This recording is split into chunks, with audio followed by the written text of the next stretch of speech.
Good morning, everybody. Hopefully you're doing well today.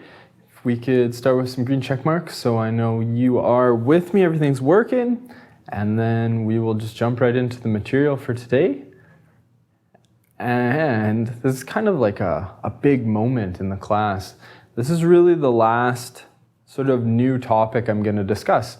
This is it. Everything we're going to cover, we've covered. So kind of an interesting place to be in the course. Now, assuming you're all cut up and ready to go, everything that's been kind of delivered to you is now done, and it's kind of up to you guys to review. I mean, we're going to do some things and look at some provincial exams and other things like that, and I'll make sure our review goes well, but yeah, that's kind of it. It's crazy.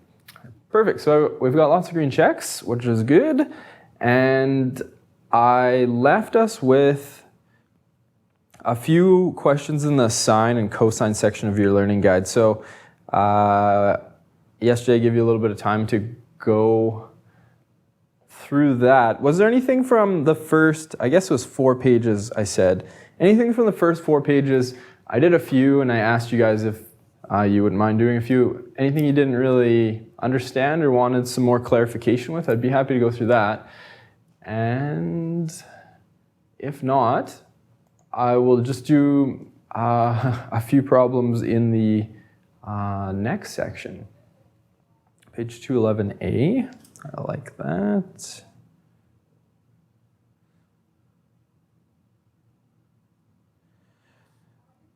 So given the following information, find the unknown side. You know what, Alex? I was sitting in my office working hard with really important things, and then I thought, oh, I forgot to look up Kleinbottle, and then somebody came into my office or something kind of distracted me. I did actually think about it though. Maybe tomorrow I might have some more information on Kleinbottles. All right, what we need to do is figure out the angle we're dealing with. So in the question we have one angle in the corner here, a 60-degree angle. We're going to label all of our sides based on that angle. I see that the longest side is my hypotenuse. If I were to draw a dotted line across here, this would be the opposite side. And that leaves the bottom here is the adjacent side, and the adjacent side forms the angle with the hypotenuse. There we go. What do I need? What do I know? Well, the question asked me to find the opposite side, because that was the unknown. I know the adjacent side is 8, so I have the opposite and the adjacent. So I think back to SOHCAHTOA, and I have the opposite and the adjacent. So that turns out to be opposite and adjacent. So we're using the tangent ratio. So I'm going to take the tangent of my angle, theta we'll call it for now, as the opposite side. I guess I could write down opposite divided by the adjacent. In this case, theta, the angle I'm dealing with down here is 60 degrees. So I'm going to put in 60 degrees.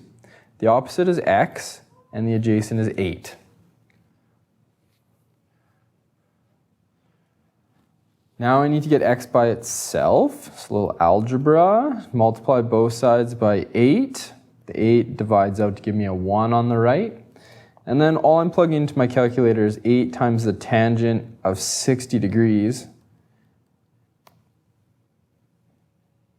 And I'm going to have to do that. So 8 times the tangent, 63. I get 15.7.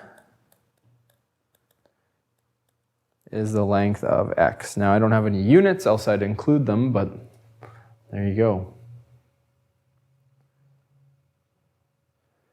So that was number 11A. How big is a proton? Small. I think a proton is 1.67 times 10 to the negative 27 kilograms. So that is a 1 with 27 zeros in front of it, kilograms. off the top of my head. Somebody might have to look that up. I'm not sure if that's right or not, but there you go. That's how big a proton is, Alex. Small. Okay, that was it for the sine-cosine ratio. One interesting thing about this whole unit is we go through the tangent ratio, then the sine ratio, and the cosine ratio, and then when you get to the end, the last section, everything just kind of gets thrown away and you say, okay, here's a triangle, find the missing sides or angles, and then you need to actually just figure out which trig function you're going to use, and it changes for each question depending on the information you're given or trying to find. So if we look at, this is on page 5, using trigonometry, calculate the value of x rounded to 1 decimal place, looking at number 3. So in this question, we're not told to use tangent, sine, cosine. It just says find x. So you need to go and look at some of the information you're given. This looks exactly the same as the question I just did. Is it not identical? X, 8, yes, it is identical. There you go. Those are all probably the same. Let's look at D. So this is on the top of page 6. Again, the triangle's been rotated a little bit. Doesn't really change the question. It just kind of, you know, it's rotated. You could turn it and redraw it if you wanted. That's fine. Shouldn't matter. What angle am I given? I have this 42-degree angle down here at the bottom. So that's the angle, my reference angle. Everything's going to be measured from that angle. When I say everything's going to be measured, I mean all of my sides are going to be labeled. First thing I'm going to do is find my hypotenuse, because that is the longest side. Bet you guys are tired of me saying that. If I started at my angle here, this 42, and I go straight across, that would be the opposite side. And then, of course, I also have the adjacent side, which forms the angle I'm dealing with the hypotenuse. Back to this old game. What do I have? What am I trying to find? Well, the question told me to find the value of x. So there's x. I don't know the adjacent, and I'm not trying to find it, so I can just get rid of it. Not interested in it right now. I also have this opposite side of 6. So we go to SOHCAHTOA. What am I dealing with? Opposite and hypotenuse. Which 3 of my trig functions has the opposite and the hypotenuse? That is going to be the sine. So the sine of my angle is the length of the opposite side divided by the length of the hypotenuse.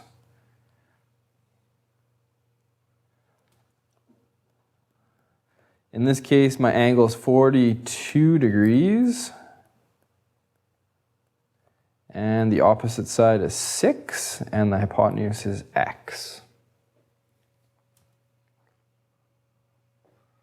Now, you guys hopefully have gone through all of the questions in the learning guide. One thing that's kind of interesting that happens when you solve lots and lots and lots and lots of these type of questions, you'll notice when you have your variable that you're trying to find on the bottom, it eventually works its way over here. And I don't know if anyone's noticed this, but whatever's on the other side just goes to the bottom. It just kind of, they switch places.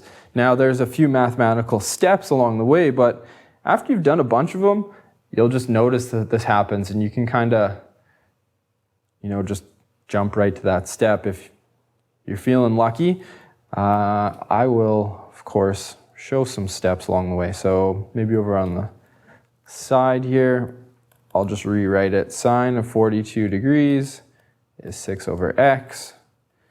Multiply both sides by x, because that's going to divide out on the right and move it to the top on the left. So now I have x times the sine, 42 degrees is equal to 6. I divide both sides by the sine of 42 to get x by itself. And you'll notice that we've ended up at kind of the same spot with both these. So the x just switches places with that 42.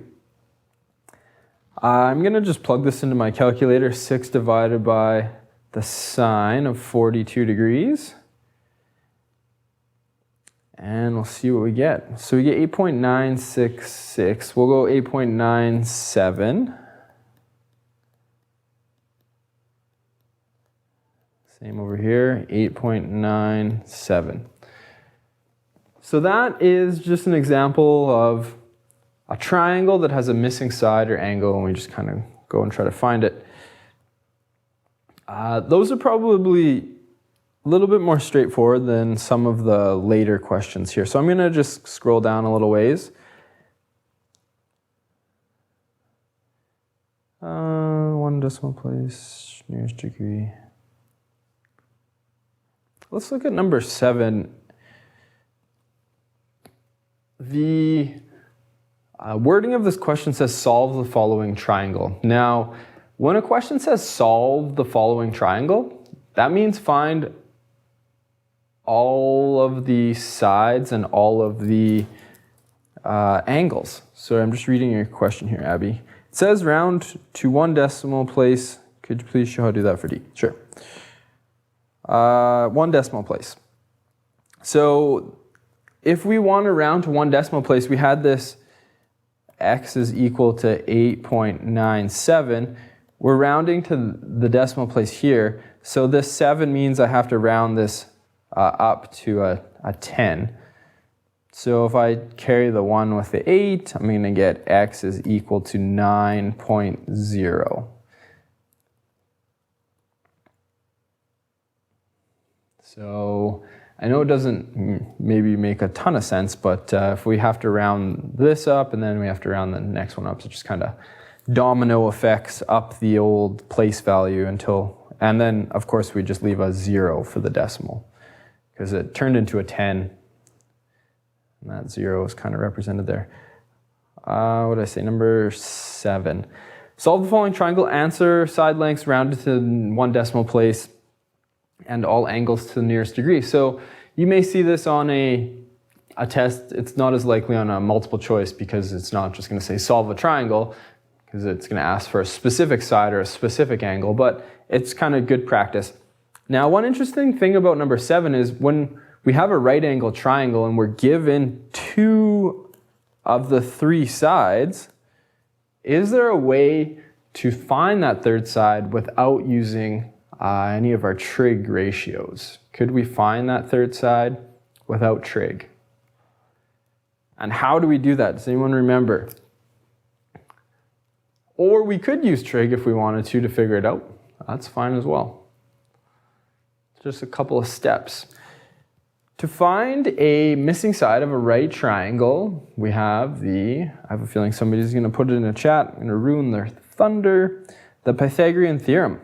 A squared plus b squared is c squared. It just won't go away. We used it back in the very first unit we did, unit number 2, to find like slant heights of right triangles. It's back. So remember, the only thing important about the Pythagorean theorem is that the longest side goes in for c. So I have this guy, and maybe I'll just call this x because I don't know what it is. So I'm going to go x squared plus 6 squared is 15 squared. X squared plus 36, 15 squared is 225, I believe. Yes, it is. I'm going to subtract 36 on both sides.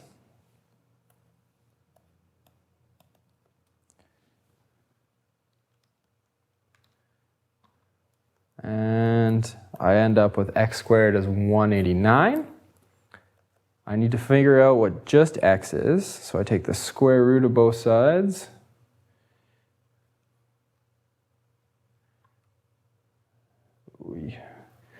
Square root of 189. Oh no, I've broken my calculator.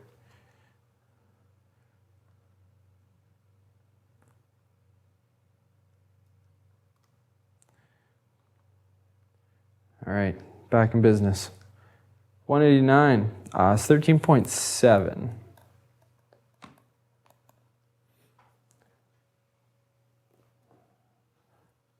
Does that make sense? The longest side is 15, so I know that my answer has to be smaller than 15.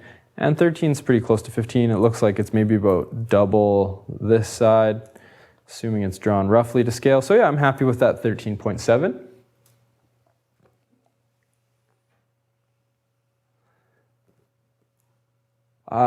It's a good question, Alex. Why do we need to know how to calculate the length of a triangle? Can't we just use a measuring tape if we need to figure out the length? I kid you not, this happened to me this summer. My father-in-law has a big pine tree in his backyard, and he said, hey, can you help me figure out how tall the tree is? And I said, sure.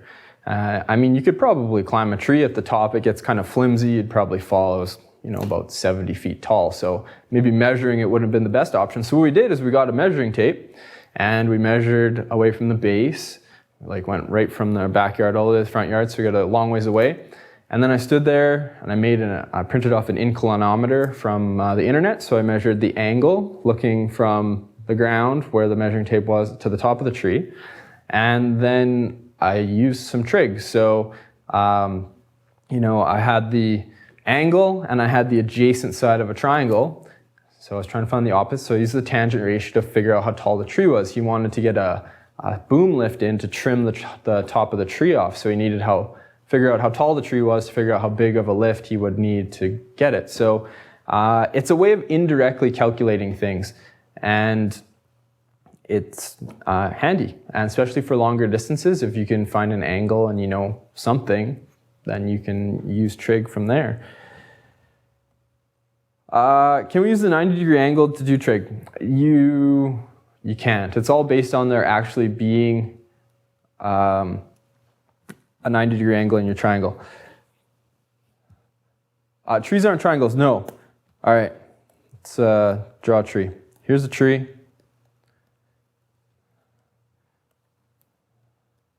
It's a big, tall tree.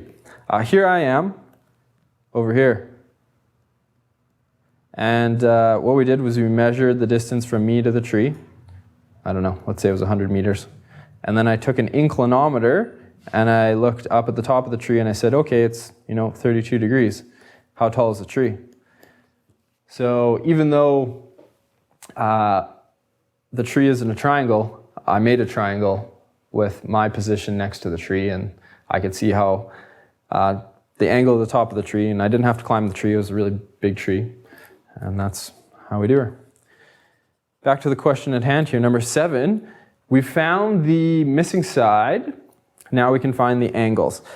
The key to this type of question is use the information you're given. I just calculated this bottom side to be 13.7, but that could be wrong. I could have made a mistake somewhere. I could have rounded incorrectly.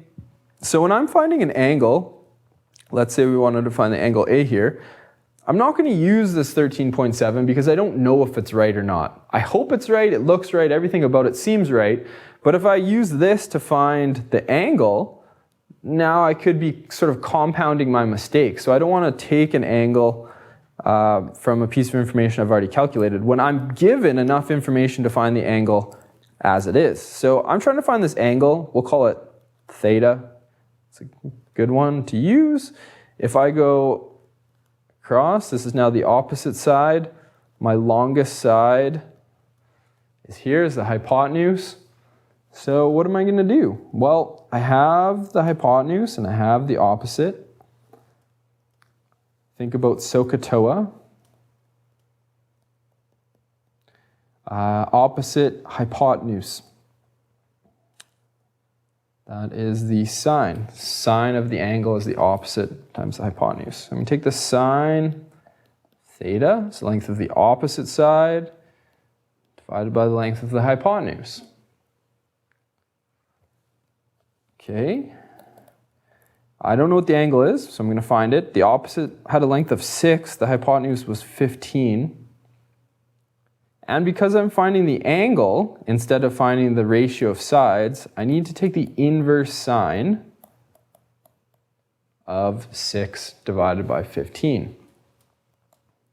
So my calculator is good because I can put brackets in. You may have to do the 6 divided by 15 first to get 0.4, and then take the inverse sign of 0.4. But I'm just going to plug it all in once. 6 divided by 15. I think I got my camera working here today. There we go.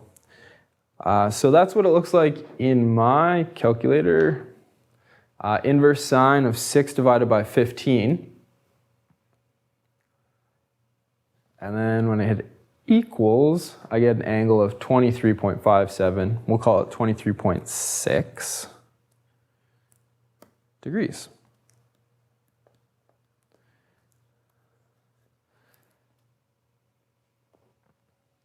All right, I have a triangle. I have this angle now is 23.6. What about this angle up at the top? How can I calculate this angle? Is there any way I can find it really quickly? There's actually 2 ways to find it.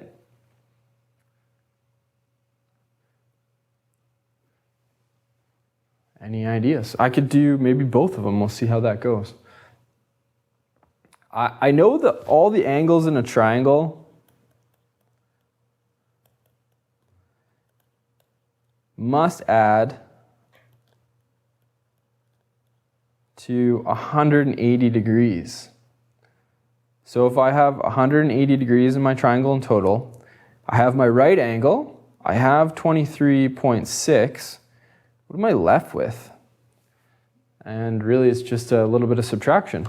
180 minus 90 minus 23.6, 66.4. So now I know that angle up in the top is 66.4. Now officially I've solved this triangle. I found all the missing information. I found the missing side, I have the missing angles. I could also have started with the angle up at the top here, angle B. Maybe I'll write it like this, angle B. If I had started the question, didn't know it was anything, and measured my angle from here, I would go across. This would be the opposite side from that angle. This is still the hypotenuse. This is the adjacent. So I could use trig to find it as well. I have the hypotenuse, I have the adjacent. So if I were to take the cosine of my angle, I would have the adjacent side divided by, dyslexia there, ADJ, divided by the hypotenuse. In this case, the adjacent was 6, the hypotenuse was 15. Taking the cosine of that, and then to find the angle, I'm going to take the inverse cos of 6 over 15. Let's see if my subtraction was right. So second cosine, 6 divided by 15, 66.4. So they were both the same. 2 different ways to kind of solve for that missing side or missing angle. How are we doing there? We doing okay?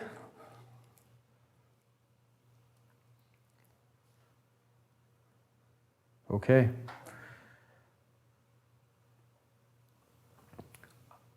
Question number 8. I just want to set it up for you guys, and then I'll let you guys maybe do it.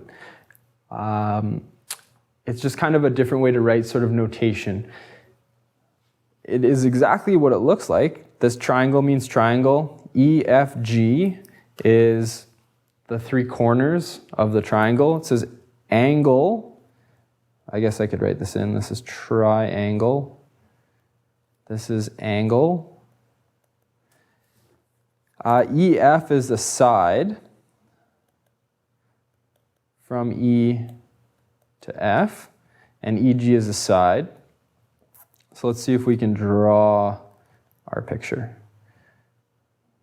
E, F, E, G. All right, so I know angle G is 90 degrees. Let's go E and F. E to F is 15, and E to G is 13.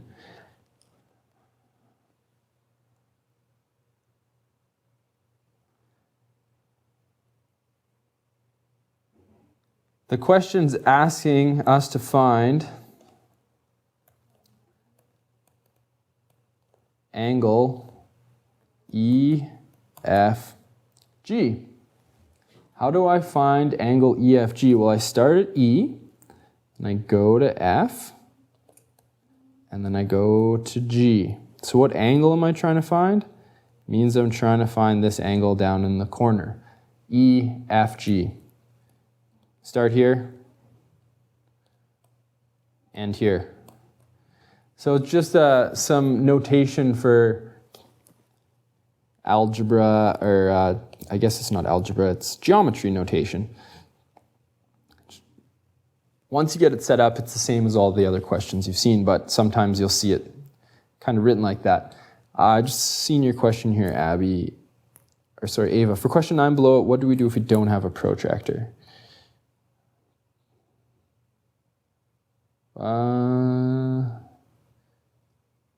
Question 9, 7, 8, 9. Use a protractor to measure one of the unknown angles and determine the length of side X.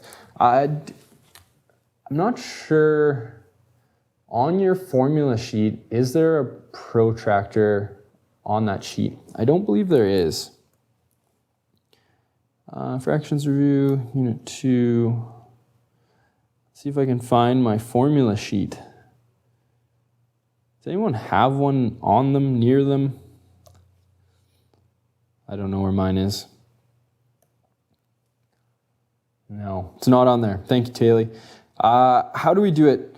You, on a provincial exam, will likely not be asked. Just do your best. If a question on a provincial asks you to use a protractor, just put up your hand and say, hey, I need a protractor, and somebody will get you one. They are allowed on the exam. If you need one, one will be provided for you. At home, if you don't have a protractor, I don't have a protractor with me, so I can't measure it. So unfortunately, there's not much we could do. We could, however, get a ruler out and measure the length of this side. If we could find out the length of X, then we would be okay. So on an exam, you can use the ruler to measure the length of a side, but you aren't given a protractor, so I don't know why that's in there. It's probably a mistake. Just ignore it for now.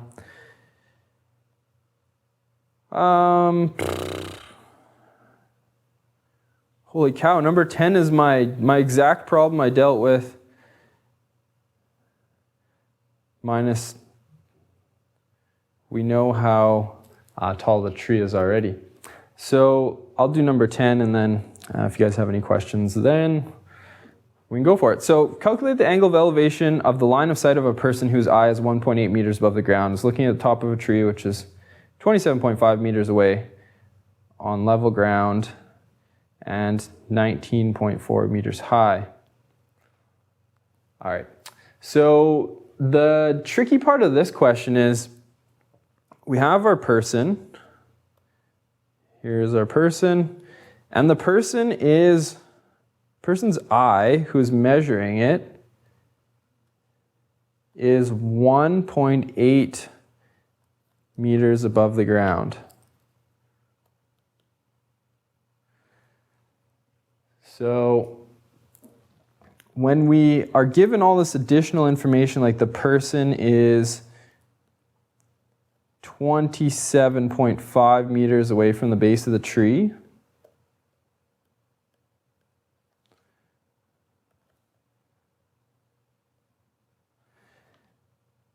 and On level ground, base of the tree on level ground and 19.4 meters high. So the tree is 19.4 meters.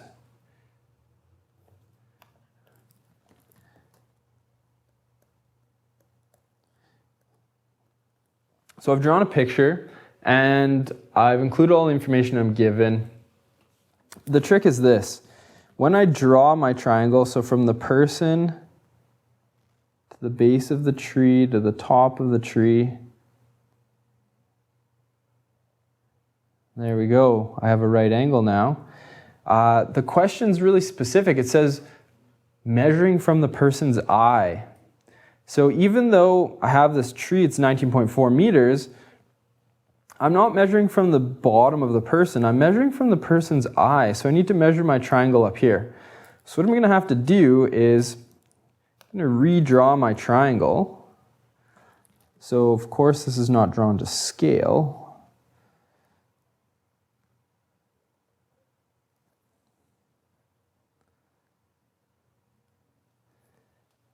Now, this little red bit here isn't the same length as the full 19.4. The red bit on the side is going to be 19.4 meters minus the 1.8 that the person was standing above, because their eye is 1.8 meters above the ground. So that is the difficult part there. So if I had 19.4 and I subtracted 1.8, I'd end up with 17.6. So my triangle really looks like this.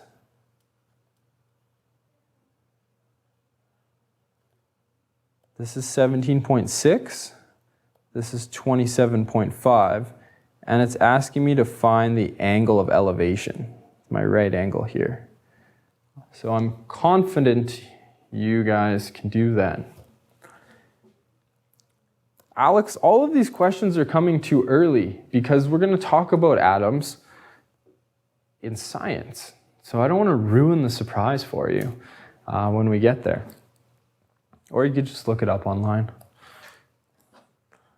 So that's 10. I'll let you guys solve that. 11, elevation observed from the base of the building. That's pretty straightforward. I'll do one of these. Maybe one or two of these. The idea behind the last section is that basically you're given a bunch of word problems and you're asked to solve them. Generally speaking, you'll be given 2 triangle problems, like the one I'm about to do. And you always, if you watch the little pre-recorded video, you always have a shared side between your 2 triangles. So you'll be given a bunch of information for one triangle, enough to find a shared side, and then from that shared side you can find the thing you're trying to find. So it's always going to be a couple steps.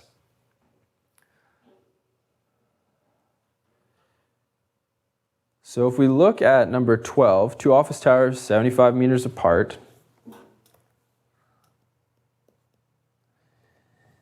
From the 10th floor of the shorter tower, the angle of elevation to the restaurant is 40 degrees. So angle of elevation is measuring up. There's 40. The angle of depression to the base is 32 degrees. Find the height of the restaurant.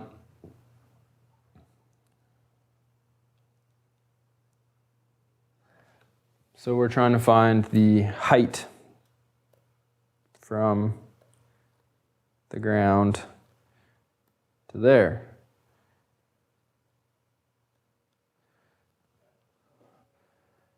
Is there a way we can directly measure it? Unfortunately, I don't think there is. Could we do it though in perhaps 2 steps? If we can find out, we have a right angle there, we have another right angle here. If we can find out the length, or the length of this side from here to here, call it y, what does that equal? And then if we could find the length from here to here, call it maybe Z.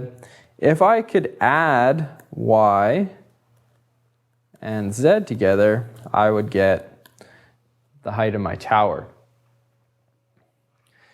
We could treat it as one angle, but we run into a problem because we need a right angle in order for our trig to work. Now, if we had one big triangle, as soon as we combine the far side, the big tower, we'd lose our right angles. So we couldn't actually calculate it using trig. We could do other sort of calculations to figure it out, but we need to use trig. So let's look at the bottom triangle first, I guess.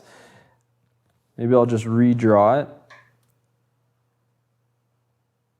I have the fact that this is 75 meters. I have 32 degrees, and I'm trying to find what I've called Z. And then I have the top triangle here, where I have my right angle. I've called this Y now. This is 75, and I have 40 degrees. So these are my two triangles. If I can find Y and Z, then I can add them together, and I can go from there.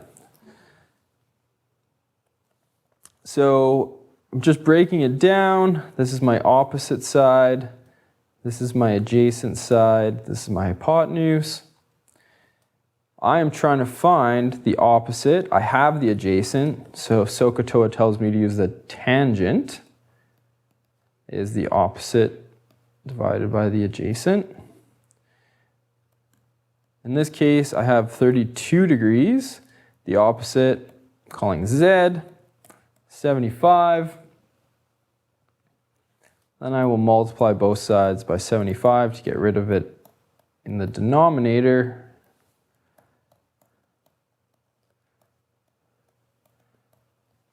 And I can plug it into my calculator to figure out what 75 times the tangent of 32 is.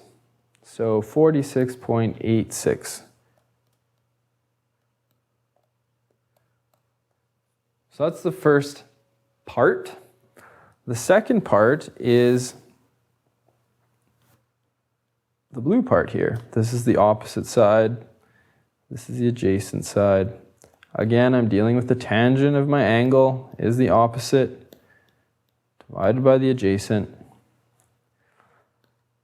In this case, my angle is now 40 degrees. The opposite I'm calling Y, and the adjacent is 75. The exact same process I just went through. Multiply both sides by 75, and I get 75 times the tangent, 40 degrees, is Y.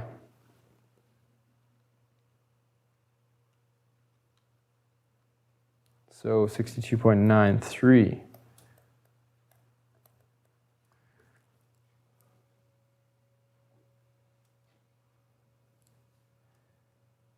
Now I just need to add these things together.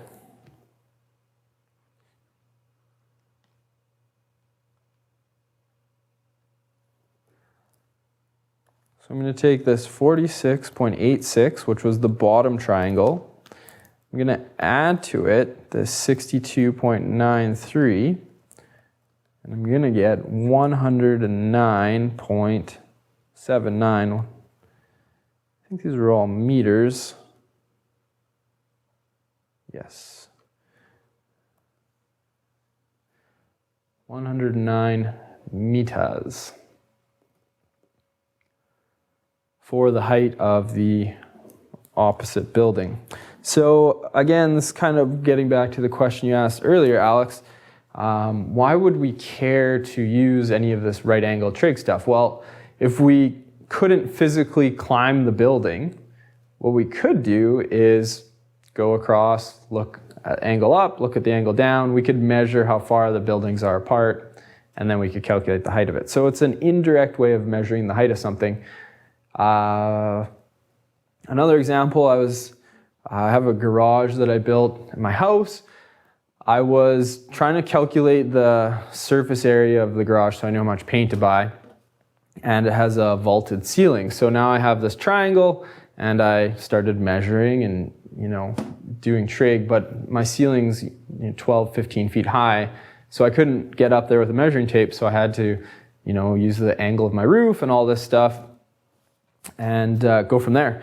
Why do you need to know the height of a building? Alex, the question kind of implies that you know what you're going to be doing in 5 years. Maybe you're going to be a window washer in downtown Vancouver, and you need to come up with a quote as to how much it's going to cost to wash all of the windows on a building. Well, you need to know how high the building is. You need to know in terms of maybe safety, getting ropes that are long enough, calculating how long it's going to take to do the building. You can multiply the height by the width. All of a sudden, you don't know how high it is. I know, I try to make things make sense, Alex. Students always complain about math. When are we ever going to use this in our real lives? I'm going to tell you that you probably don't know what you're having for dinner on Sunday night, and you have no idea what you're going to be doing with your life. So implying that because today this doesn't seem important to you, it's never in your entire life going to be important, is just kind of silly. You don't know where you're going to end up. Some of you have a really good idea of where you'd like to end up. It doesn't mean you're going to end up there. So when we teach math, we're teaching a broad array of topics to cover as many possible sort of situations in life as we can. It's not necessarily about using the tangent, the cosine ratio. It's about allowing you to understand the process of what we're doing in math. So it's kind of one of these things. You don't know what you're going to be doing with your life, and maybe you're going to use it, maybe you'll never see it again, but you can't guarantee it either way. So I in my everyday life use trig, and I'm not just saying that to kind of like justify teaching it to you. I just do. It's just something I've used before to solve problems in my life. So, and maybe some of the other stuff like quadratic equations, you might not see a direct application of that, but maybe once you go on to math, you'll see how it applies to your life, things like that. So just consider that. It's 10:10. What I'm going to do is I'm going to give you guys 15 minutes. I'll give me a few minutes. I'm going to give you guys 15 minutes to go through the learning guide and just do a couple questions. And then if you have anything you'd like me to go through with you at the end of that 15 minutes, I'd be happy to do so. Basically, everything of the Unit 8 should be done now. I know we kind of did 2 small sections and now there's a bunch of questions there, but generally speaking, the questions don't take very long and they're all quite similar. So for page 7B,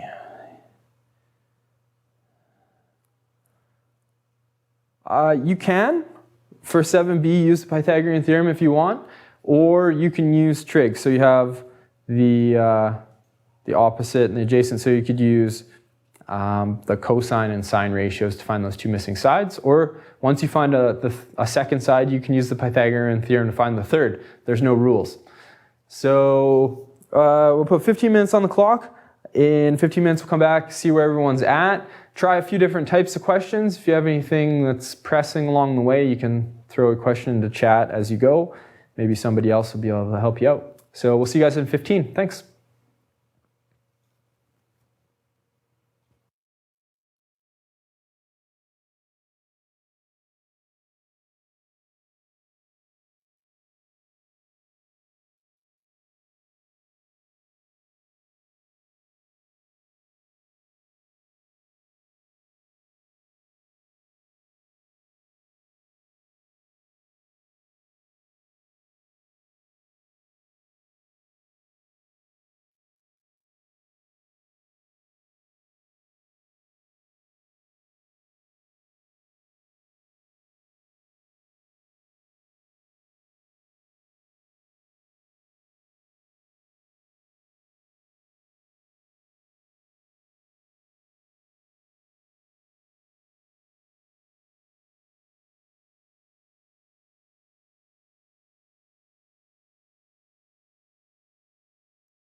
Hi guys, welcome back. Hopefully you're still awake. Anything come up? Anything didn't make sense among the questions you had a chance to look at? I mean, 15 minutes, not a ton of time, but did you notice anything? Or we're good, you know, just plugging away, Mr. Borden. I got to hang on SOHCAHTOA and look out. Sorry, blacked out my screen. A couple of people typing, that's good. Means people are at least awake. Page 5, question 2. Ava was good. And it looks like Abby's typing. So I'll just jump to page 5. If you know any two quantities of trig ratio, you can always find. I don't know. Just a one-word answer. I would go the third, but if you know any two quantities of a trig ratio, like if we looked at like the tangent, for instance, tangent ratio of an angle is the opposite over the adjacent. If you know any two quantities of a trig ratio, I'm assuming this, you can always find the angle, would be my guess. Somebody might have to check on that. Because if I had the same thing with sine or cosine, I could always find the angle if I know the sides. Maybe. It says the third. So when it's saying trig ratio, if you know the angle and the opposite, you can find the adjacent. Or if you know the adjacent and the angle, you can find the opposite. You can always find the third thing. So it's kind of like an equation with, we did solving systems of equations. As long as we had two equations, we could find all the missing information. Same idea here. Let's jump into chat here. For number 11, page 9, I'm just not sure whether they're saying they want to measure from his feet or his eye line. I know how to do it though. I did from eye line, got the right answer. So eye line looks like it works. What is that line for question number 3? It says A, it's weird. I'm thinking it's possibly just asking you to put the answer over here. It might just be a typo. I don't think it's applying to the questions up above or anything. It does kind of seem weird. If you ignored it and just, maybe they wanted like an A and then a B and then a C, just somewhere to put your answer. I don't know. Let's have a quick look at number 11 on page 9.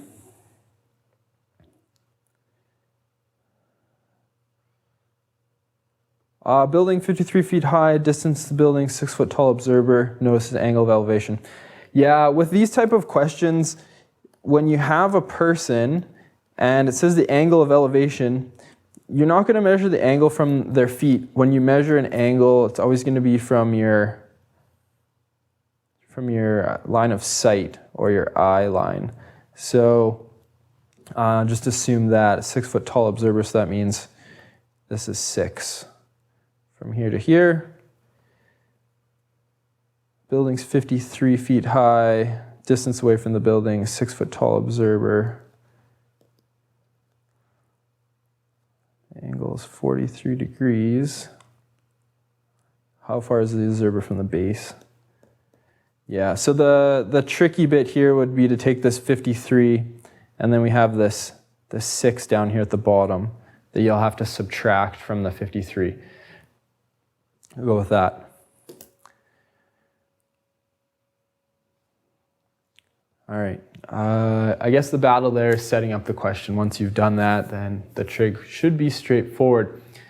So today is Thursday. Tomorrow we don't have class. We have cross-country skiing at Telemark, which should be awesome. Hopefully see you there. See a bunch of you guys signed up for that. It'll be good fun.